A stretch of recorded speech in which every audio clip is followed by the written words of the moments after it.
మారిపోయాయి, ఇప్పుడు నేను పోయి రిపోర్ట్స్ ని కలెక్ట్ చేయలేను కదా అని ఒక ప్రెస్ మీట్ లో చెప్పడం జరిగింది అన్నగారు. మరి అదే రిపోర్ట్స్ మేము 2019లో మీరు ఓడిపోయినప్పుడు చూపించిన రిపోర్ట్సే కదన్నా ఇప్పుడు కూడా ఉండేది. జరిగినది ఎప్పుడు 2017 నుంచి మీరు నిజంగా చెప్పారు తారుమారయ్యాయని. అవును, తారుమారయ్యాయి.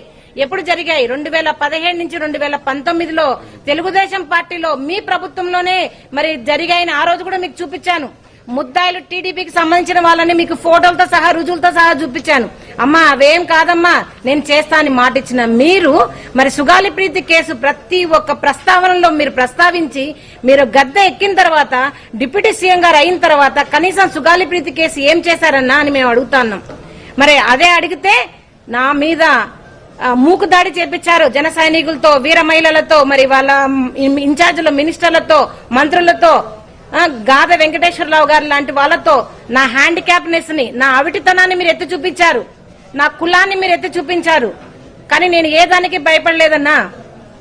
పవన్ కళ్యాణ్ గారు నేను ఒకటే అడుగుతా ఉన్నాను, మరి మీ దగ్గరికి వచ్చినప్పుడు కూడా నేను అవిటిదాన్నే, మీ దగ్గరికి కూడా వచ్చినప్పుడు నేను రెడ్డిదాన్నే, మరి ఎందుకు మీరు నేను న్యాయం చేయండి అని అడిగినప్పుడు మీకు కులం గుర్తొచ్చింది? ఎందుకు మీరు న్యాయం చేయలేరు, మీరు చేయలేకపోతున్నారు అడిగినప్పుడు మీరు మరి నా అవిటితనాన్ని మీరు బయటికి తీసుకురావడం జరిగింది? అంటే అప్పటి వరకు మీరు చెప్పిన మాటలన్నీ, ఇచ్చిన హామీలన్నీ డొల్లనా చెప్పండి. ఎందుకు మీరు సుగాలి ప్రీతి కేసును ఇంతలా వాడుకొని మీరు గద్దెక్కిన తర్వాత సుగాలి ప్రీతి కేసును పక్కన పెట్టేశారని అడుగుతా ఉన్నాను. ఇదేనా మీరు మరి జనాలకు మీరు మాట ఇచ్చి చేసేది? మీరు మాట ఇచ్చి మర్చిపోయిన పవన్ కళ్యాణ్ గారని చెప్తా ఉన్నాను. మరి ఇప్పటికి కూడా ఈ రోజు వరకు కూడా మీరు మా మీద బాధితులలాగా చూడకుండా ముద్దాయిల్లాగా చూస్తూ నా కూతురు సుగాలి ప్రీతి మరణించిన వార్త కంటే మీరు మాకు పెడుతున్న బాధలే ఎక్కువయ్యాయి. మీరు మానసికంగా మమ్మల్ని చంపేస్తున్నారు, మమ్మల్ని మోసం చేస్తున్నారు. ఇప్పటికి కూడా ఈ కూటమి ప్రభుత్వంలో కొంచెం కూడా మరి చలనం లేదు. మరి పవన్ కళ్యాణ్ గారు నిలదీయాల్సినది 2019 నుంచి 2024 వరకు జగన్మోహన్ రెడ్డి గారిని మీరు అంతగా నిలదీశారు కదా, మరి అదే దాంట్లో ఒక 10% అన్నా మీరు కూటమి ప్రభుత్వాన్ని ప్రశ్నించి ఉంటే ఈ రోజు నా కూతురు కేసుకు ఒక సొల్యూషన్ వచ్చేది. మీరు మరి మోడీ గారితో మాట్లాడండి, మీరు మోడీ గారితో మాట్లాడతా అని చెప్పారు, మరి సిబిఐకి ఇప్పిస్తా అన్నారు. మరి మీరు చేసిన హామీలు ఎక్కడికి పోయినాయి? ఎందుకు మీరు సుగాలి ప్రీతి కేసును ఇంతగా మీరు మోసం చేయాల్సి వచ్చింది? కేవలం మీరు డిప్యూటీ సీఎం రాజకీయాల కోసమే మీరు సుగాలి ప్రీతి కేసును వాడుకొని మమ్మల్ని మోసం చేశారు. మీరు ఇప్పుడు ఒప్పుకోండి, మీరు సుగాలి ప్రీతి కేసును వాడుకొని మాత్రమే మీరు డిప్యూటీ సీఎం అయ్యారని ఇప్పటికైనా మీరు ప్రెస్ మీట్ పెట్టి చెప్పండి. అన్నా మేము ఏ ఆస్తులు అడగడం లేదు, మేము ఏ హోదాలు అడగడం లేదు, మేము ఏ సీట్లు అడగడం లేదు. కేవలం మీరు పిలిపించుకొని 2019లో మాట ఇచ్చారు, అమ్మ మేము చేస్తాము, మీ కేసుకి న్యాయం చేస్తాము, ఫస్ట్ కేసు సుగాలి ప్రీతి కేసే అన్నారు. కానీ ఇప్పటి వరకు 24 నెలలు గడిచినా కూడా మీకు అసలు కొంచెం కూడా చలనం లేదు. ఎందుకు పవన్ కళ్యాణ్ గారు మీరు ఆడపిల్లల విషయంలో ఇంతగా మీరు మోసం చేస్తున్నారని అడుగుతా ఉన్నాను. మరి మేము అడిగిన వెంటనే మేము ప్రశ్నించాం.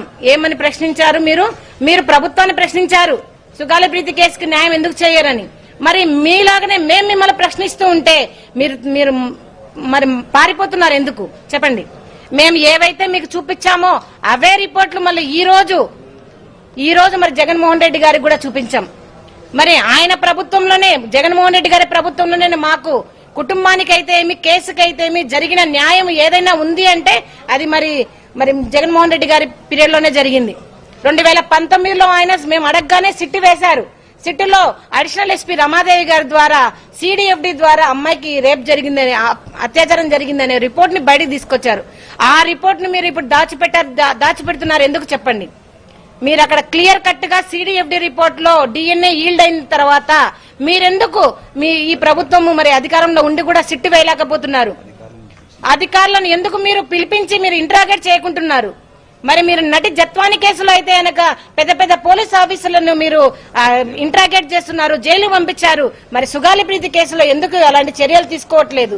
గిరిజన బిడ్డని మీరు ఏమన్నా అలా చెప్తున్నారా? లేదంటే కనుక మిమ్మల్ని ఎవరు అడిగే వాళ్ళు లేరని అడుగుతున్నారా? చెప్పండి.